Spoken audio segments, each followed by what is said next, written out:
SNS라는 게 다른 사람의 하이라이트를 보는 일이죠. 다른 사람의 하이라이트를 나의 그늘과 비교하게 되는 그런 수단이기 때문에 이거 자체가 현타가 오는 거예요.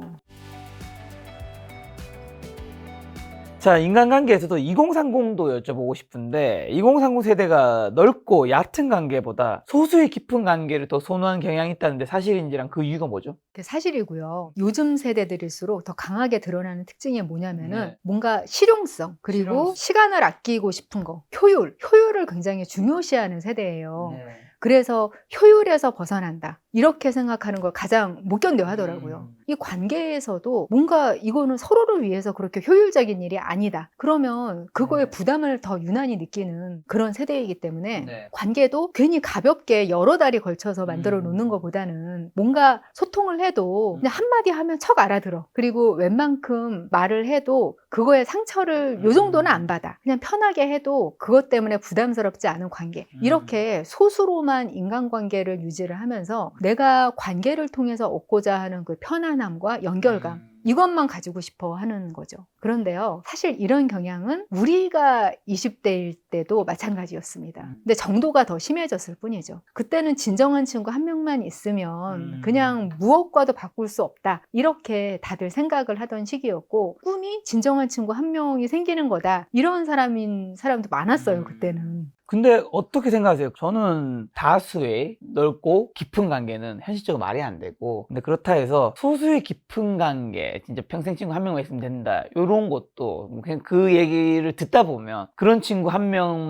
있으면 너무 중요하지만 정말 인간관계에 좁히는 친구들도 있더라고요. 저는 그런 부분이 조금 살면서 저도 관계를 맺는 직업이다 보니까 좀 위험하다고 생각이 드는 게, 아무래도 내가 그러면 취향이든 성격이든 뭐 정치적인 성향이 있을 때 맞는 사람 위주로만 좁혀지다 보면 생각이 되게 갇힌다는 느낌이 저는 좀 많이 받거든요. 그러니까 소수의 진짜 친구랑 오래 가는 거는 너무 중요하지만 아주 가끔씩은 나와 완전 다른 사람들도 만나야지 내가 조금 더 세상에 융화가 잘 될 텐데, 그런 부분 어떻게 보시나요? 가장 이상적인 관계는 이게 T자형 관계입니다. 사실은 가볍고 가끔만 만나는 그런 관계가 아주 여러 개가 있고, 있죠. 그리고 좀 밀접하고 밀착되어 있는 관계, 깊은 관계, 이런 관계가 한두 개 정도 존재하고, 이런 T자형 관계가 사실 가장 이상적인데, 만약에 둘 중에 하나를 선택을 해야 돼요. 1년에 한 번 만나는 사람이 10명 있어요. 이런 사람하고 또 매일매일 보는 사람 한 명이 있어요. 이런 극단적인 두 관계가 있을 때 어떤 사람이 더 정신적으로 건강할 것 같으세요? 전 전자가 나을 것 같은데요? 아닌가요? 맞습니다. 예. 근데 이거를 20대 때는 당연히 후자라고 생각을 합니다. 매일 만나는 친구 하나만 있으면 되지.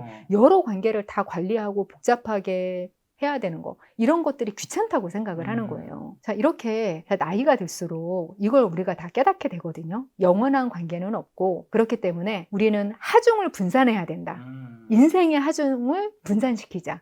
이런 걸 점점 깨닫게 되거든요. 그 어떤 관계에도 몰빵을 하지 말자. 이런 걸 많이 알게 되고요. 인간관계의 고수들은 다 이런 식으로 합니다. 가장 마음 가는 사람은 있겠죠. 그렇지만 그래도 내 알고리즘 밖에 있는 사람들도 골고루 한 번씩 만나는 거예요. 사람들이 웬만큼 내가 만나는 시간이 재밌고 이런 종류의 사람들은요, 각자 장점들이 다 한두 개씩은 있습니다. 그거 하나 보고 만나는 거예요. 근데 안 맞는 부분이 많은 사람들은요, 자주 보면은 좀 에너지가 많이 듭니다. 그렇기 때문에 저 사람은 1년에 한 번 보면은 굉장히 좋을 사람, 이런 사람들이 있어요. 그럼 그 사람들과도 관계를 지속을 해나가면은 그것도 굉장히 건강한 거예요. 1년에 한 번 짧습니다. 생각보다 자주 보는 거예요. 1년에 한 번도. 그렇죠. 1년에 한 번 계속 보는 건 친한 거죠. 1년에 한 번 만나기도 쉽지 않은 쉽지 세상이라서. 않습니다. 자, MBTI 같은 성격 유형 검사가 관계 맺기에 필수 요소가 됐죠. 특히 이거 소개팅 나가면 무조건 MBTI 뭔지 물어봅니다. 그러면서 뭐예요 하면 맞춰보세요. 뭐 이런 얘기하고 하는데, 자, 이런 현상 어떻게 보시는지, 이게 관계에 미치는 긍정적 부정적 영향 어떻게 될까요? 저는 일단은 긍정적으로 봅니다. 왜냐면은요, 예전에는 나하고 전혀 다른 양상을 보이는 사람을 보면 이해를 못했습니다. 왜 저래? 이런 식으로. 제가 얼마 얼마 전에 친구한테 이런 이야기를 들었어요. 내가 일 때문에 너무 힘들었어. 정말 일 때문에 너무 바쁘고 힘들었는데 그래서 다른 사람들하고 놀고 싶더라고. 이렇게 얘기를 하는 거예요. 근데 저는 그 말을 이해를 못했어요. 아, 그럼 집에 쉬고 싶으신 분이죠? 저 일 때문에 힘든데 그래서라는 접속사가 여기 왜 들어가지? 다른 사람하고 만나는 거에서? 네. 이해가 안 되는 거예요. 왜냐하면 저는 일 때문에 너무 힘들고 지치면은 무조건 혼자서 그냥 누워서 죽은 듯이 쉬어야 되는 그런 사람인 거죠. 네. 그렇기 때문에 예전에는 이렇게 다른 사람들을 서로 이해를 못했어요. 하지만 이제는 알죠. 저 사람은 E니까 가능한 거야. 나는 I니까 힘든 거야. 다른 사람을 이해할 수 있는 폭이 넓어지고 자기 자신을 이상하게 생각하지 않을 수 있는 이런 근거가 되어주는 거는 저는 굉장히 긍정적인 일이라고 생각을 해요. 근데 단점은 뭐냐면은 여기에 너무 과몰입할 때. 이 MBTI라는 게 과학자들이 만든 게 아닙니다. 심리학자들이나 정신과 의사들이나 이런 사람들이 만든 게 아니라요. 전혀 관계없는 한 모녀가 만든 거예요. 평범한 사람들이. 근데 만드는 기간이 100년이 걸렸다고 해요. 데이터의 집합체죠. 그래서 어느 정도는 공감할 만한 내용이 있는 건 분명히 있어요. 데이터가 쌓이고 그걸 분류를 하면은 뭔가 의미 있는 결과가 나오는 게 맞긴 맞으니까요. 그래서 그럴듯하기는 한데 그렇다고 해서 과학적으로 이게 무조건 맞다 이것도 아니고요. 그리고 이게 평생 가는 것도 아닙니다. 그렇죠. 바뀌죠. 이게 내가 설문을 통해서 답을 얻어서 나오는 결과에서 나오잖아요. 결국에는 내가 나를 보는 시선이에요. 어떤 사람들은 자기가 I로 나온대요. 네. 이런 분들이 있는데 제가 보기에는 이 사람은 E로 태어난 사람인 거예요. 외향성과 내향성이 내 신경계가 얼마나 예민한가 또는 덜 예민한가 이런 걸로 결정이 되는 생리학적인 부분이거든요, 사실은. 그런데 이게 후천적으로 사회적 환경이 달라지면서 외향인인데 내향인처럼 행동을 하게 되는 사람으로 변하는 경우도 굉장히 많거든요. 이거를 너무 맹신을 하게 되면 자기의 본질도 잘못 해석할 수가 있는 거예요.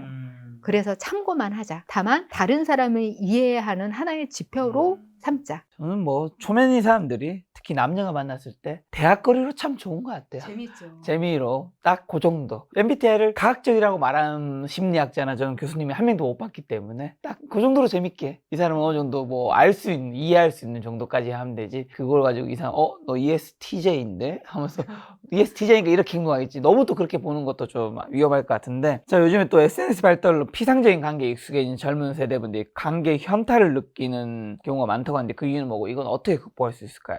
SNS라는 게 다른 사람의 하이라이트를 보는 일이죠. 아, 맞죠. 그렇죠? 다른 사람의 하이라이트를 나의 그늘과 비교하게 되는 그런 수단이기 때문에 이거 자체가 현타가 오는 거예요. 저는 SNS 좀 사람들이 그늘도 올렸으면 좋겠어요. 근데 그늘 올리면 되게 또 이상하게 보는, 여긴 다 하이라이트 거 올리니까 좀 그늘 쉽게 못 올리겠더라고요. 저는 올리고 싶은데.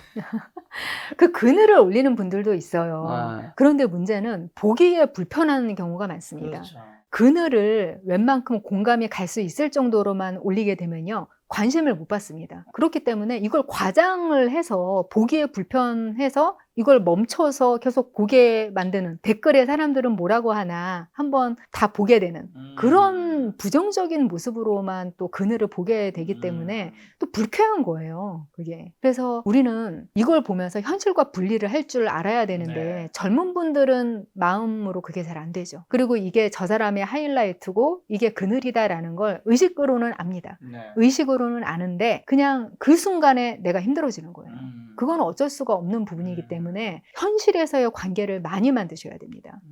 SNS 친구, 이 사람과 나는 어떤 공통점이 있기 때문에 관심사가 같기 때문에 친구가 됐어. 그래서 자주 DM으로도 이야기하고 해서 온라인 절친이 됐어. 이런 분들이 있으세요. 그러면서 현실 세계에서의 관계와 달라서 많이 힘들다. 현타가 온다. 이런 젊은이들 많거든요.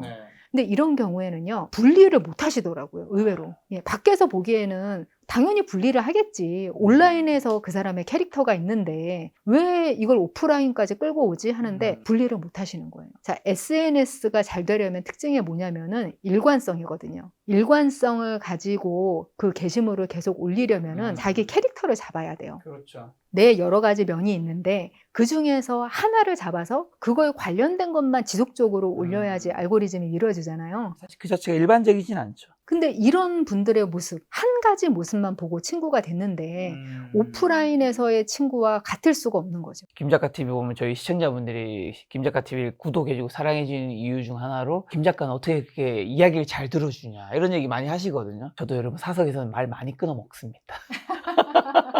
말 많이 자르고 이야기하고 이제 이거는 이제 보여진 장면에서는 어쨌든 저도 이게 직업이기도 하고 당연히 게스트 초대하면 들어줘야 하겠지만 제가 일상에서도 언제나 어떻게 계속 맨날 듣기만 하겠어요.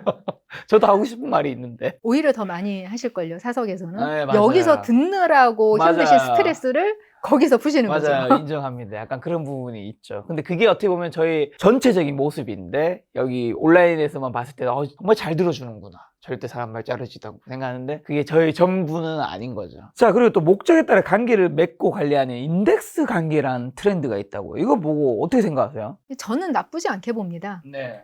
1년에 한 번 보는 여러 사람이 있는 관계가 더 건강하다. 그 얘기는 가벼운 관계를 이야기를 하는 거잖아요. 네. 이 가벼운 관계를 가지기에 이 인덱스 관계 괜찮습니다. 만약에 제가 아이돌 덕질을 해요. 실제로 안 합니다. 예를 드는 건데 아이돌 덕질을 해서 자꾸 그 아이돌에 관해서 이야기를 하고 싶은데 그거에 관심 없는 내 절친하고 굳이 그 얘기를 하려고 든다. 그러면은 그 친구는 저를 만나면 피곤해져요. 피곤하죠.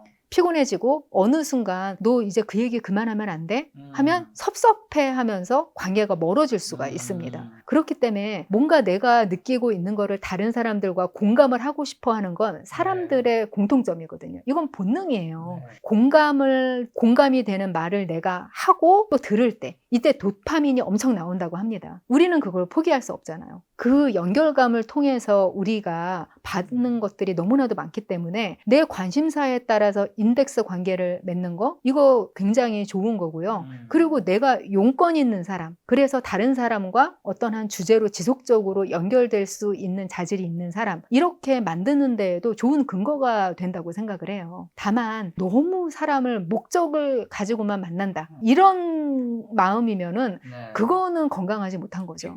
다만 그런 거는 있어요. 제가 예전에 정말 오로지 글만 쓰면서 칩거에서 살던 시기가 있었어요. 저는 원래 책만 쓰던 사람이었으니까 탈고를 할 때 3개월간 또는 길게는 6개월간 사람을 아예 안 만났어요. 그리고 혼자 갇혀서 글을 쓰다 보니까 뭔가 굉장히 피폐해지는 거예요. 그래서 제가 선택한 게 뭐였냐면 작업실을 그냥 정리를 하고 카페를 다녔습니다. 카페를 가서 거기서 노트북 들고서 작업을 하는 거의 1세대 작가가 된 거예요. 노트북이라는 게 한국에 도입되기도 전부터 노트북 비슷한 걸로 그런 작업을 시작을 한 거예요. 왜냐하면 제가 미칠 것 같았으니까. 근데 제가 혼자서 일을 하는데도 카페에 가서는 괜찮았단 말이에요. 그게 뭐냐면은 다른 사람들과 한 공간에 있었던 거죠. 그것만으로도 우리의 뇌는 다른 사람들과 상호작용을 하는 걸로 인식을 한다. 이렇게들 얘기를 하시더라고요, 전문가들이. 근데 그게 맞는 거죠. 그런 정도의 연결감만으로도 우리가 관계 충족감을 느끼는데 이 사람하고 내가 좋아하는 어떤 관심사 하나 가지고 이야기를 하는데 충족되는 게 없을까요? 근데 다만 이런 게 있습니다. 욕심을 내지 마셔야 돼요. 만약 요즘 유행하는 뜨개질을 하는데 뜨개질 동아리 같은 데 가면 대화도 안 하고 그냥 같은 자리에서 뜨개질만 하시는 거예요. 저게 무슨 의미가 있지? 이렇게 많이들 생각을 하세요.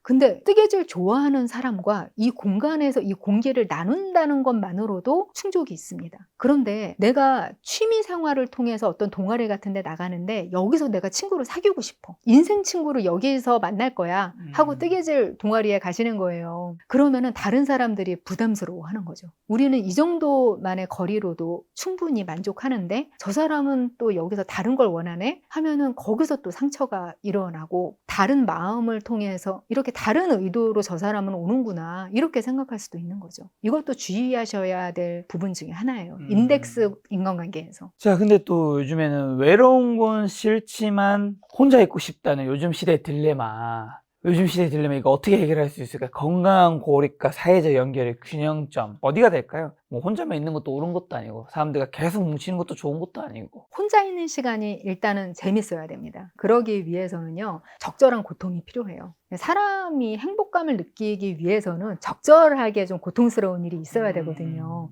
직업을 가지는 게 좋은 이유 또는 운동 같은 걸 좀 적절하게 힘든 거, 그렇죠. 적당한 거 말고 그냥 걷는 거, 이거 운동 아닙니다.